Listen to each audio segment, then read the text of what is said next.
Hace 3 años, selección falleció.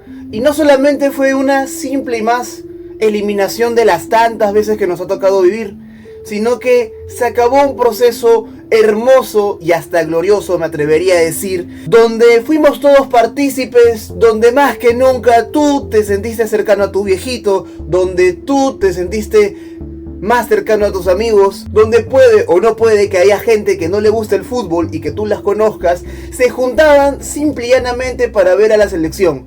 No te vayas, quédate hasta el final del video, tengo una hermosa reflexión para ti. Y no olvides comentar qué sentiste tú al ver que Perú no logró la clasificación al Mundial de aquel Qatar, y si esperabas que todo lo que viniera después de eso fuese así de mal. Todos nos sentíamos ya en el Mundial, todos, sin excepción alguna. Yo recuerdo que había gente que ya en Gamarra vendía sus polos de Perú al Mundial de Qatar. Yo recuerdo bien que los periodistas decían, es Australia, no pasa nada, allá ni les importa el fútbol, con la justa juegan con los canguros. Recuerdo bien que mis amigos en aquel entonces fuimos a un chifa para ver el partido, amigos que al día de hoy he vuelto a hablarme con ellos, simple y llanamente con la excusa de hablar de fútbol. Y es que inclusive muchos de ellos ni siquiera juegan fútbol, ni siquiera tienen un equipo, pero el simple hecho de juntarnos para ver a Perucito, para ver a nuestra selección, era la excusa perfecta. Y así como para el proceso para Rusia, y así como para el proceso de Qatar, nos habíamos juntado una vez más. Algunos salieron del trabajo con la justa, otros antes de entrar a su trabajo, porque la realidad de mi país es que tu horario laboral es una porquería, donde por 9 o 12 horas de jornada laboral te dan un sueldo mínimo. Pero en fin, no importaba nada, lo que importaba era ver una vez más a nuestra selección. Y cómo no creer en ellos, si habíamos quedado más de 2 veces terceros en las Copas Américas, 3 si contamos con la de 2011. ¿Cómo no creer en ellos si habíamos quedado cuartos en la última Copa América? ¿Cómo no creer en ellos si llegamos a una final de Copa América? ¿Cómo no creer en mi selección si me había dado tantas alegrías? Si pese a la corrupción, pese al maltrato, pese al mal sueldo, pese a que mi país estaba desunido, solamente lo tenía atado con pegamento una sola cosa, que era la isla de Ricardo Gareca y sus jugadores. Pero Ricardo y los chicos pecaron en soberbia, pecaron en que se creían más que los otros jugadores, pecaron en sentirse que Conmebol era más difícil que la clasificatoria asiática, porque si bien Australia es de Oceanía, por aumentar su nivel de competencia, se fue a jugar hace ya muchos procesos a la asiática. Es tan fuerte el nivel en Asia que Australia se vio condenado a ir al repechaje contra Conmebol, donde tal vez cualquier otra confederación, como lo fue Nueva Zelanda en su momento, se sentía ya fuera del mundial. Pero no, Australia confió en su proceso, confió en sus jugadores, confió, no sé si en su DT también decirlo, cosa que el peruano no.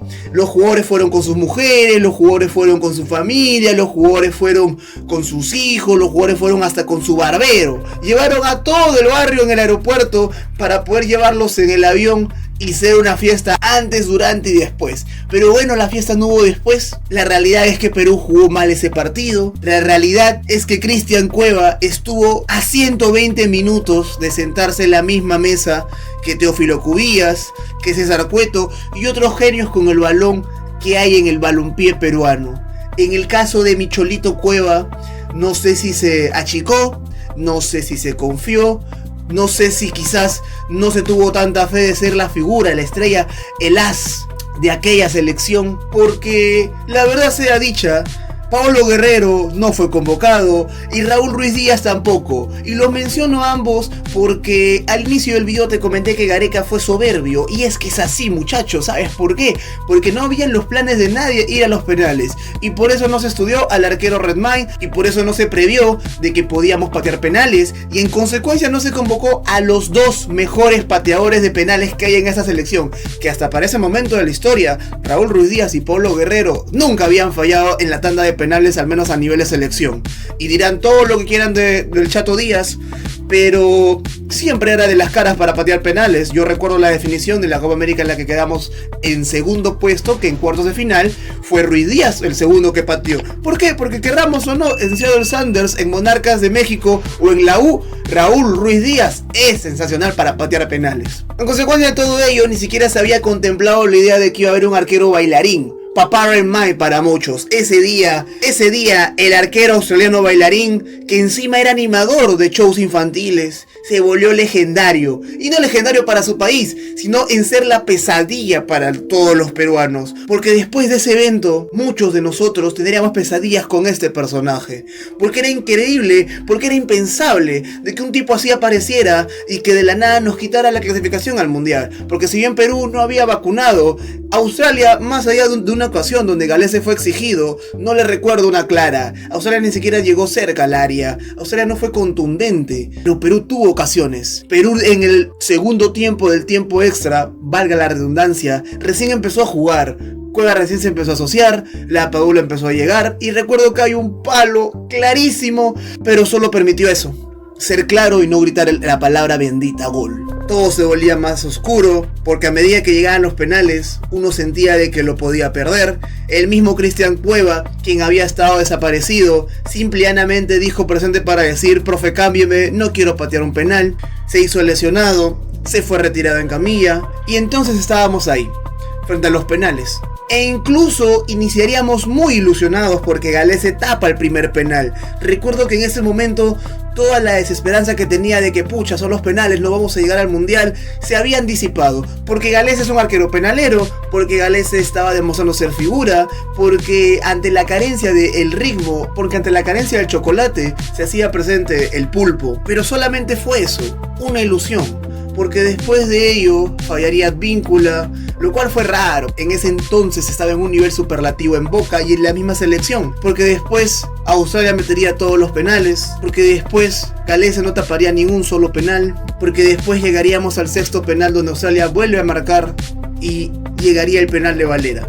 Esto no es un tema de si eres hincha de un equipo o de otro. Pero tú sabías de que para ese tipo de encuentros hay que tener un líder, hay que tener peso, hay que tener huevos y hay que tener jerarquía.